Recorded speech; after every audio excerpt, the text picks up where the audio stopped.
एक समय की बात है, एक गांव में महान आर्षी रहते थे और लोग उनके पास अपनी कठिनाइयां लेकर आते थे और आर्षी उनका मार्गदर्शन करते थे। एक दिन एक व्यक्ति आर्षी के पास आया और आर्षी से एक प्रश्न पूछा। उसने आर्षी से पूछा कि गुरुदेव, मैं यह जानना चाहता हूं कि हमेशा खुश रहने का राज क्या है। ऋषि ने उससे कहा कि तुम मेरे साथ जंगल में चलो, मैं तुम्हें खुश रहने का राज बताता हूं। ऐसा कहकर ऋषि और वह व्यक्ति जंगल की तरफ चलने लगे।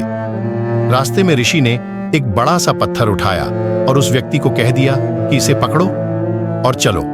उस व्यक्ति ने पत्थर को उठाया और वह ऋषि के साथ साथ जंगल की तरफ चलने लगा।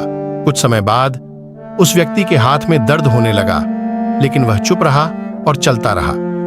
लेकिन जब चलते हुए बहुत समय बीत गया और उस व्यक्ति से दर्द सहा नहीं गया, तो उसने ऋषि से कहा कि उसे दर्द हो रहा है। तो ऋषि ने कहा कि इस पत्थर को नीचे रख दो। पत्थर को नीचे रखने पर उस व्यक्ति को बड़ी राहत महसूस हुई। तभी ऋषि ने कहा, यही है खुश रहने का राज। व्यक्ति ने कहा, गुरुवर, मैं समझा नहीं। तो ऋषि ने कहा, जिस तरह इस पत्थर को 1 मिनट तक हाथ में रखने पर थोड़ा सा दर्द होता है, और अगर इसे 1 घंटे तक हाथ में रखें तो थोड़ा ज्यादा दर्द होता है, और अगर इसे और ज्यादा समय तक उठाए रखेंगे तो दर्द बढ़ता जाएगा। उसी तरह दुखों के बोझ को जितने ज्यादा समय तक उठाए रखेंगे उतने ही ज्यादा हम दुखी और निराश रहेंगे।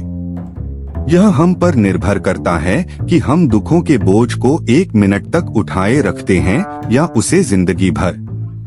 अगर तुम खुश रहना चाहते हो तो दुख रूपी पत्थर को जल्दी से जल्दी नीचे रखना सीख लो, और हो सके तो उसे उठाओ ही नहीं।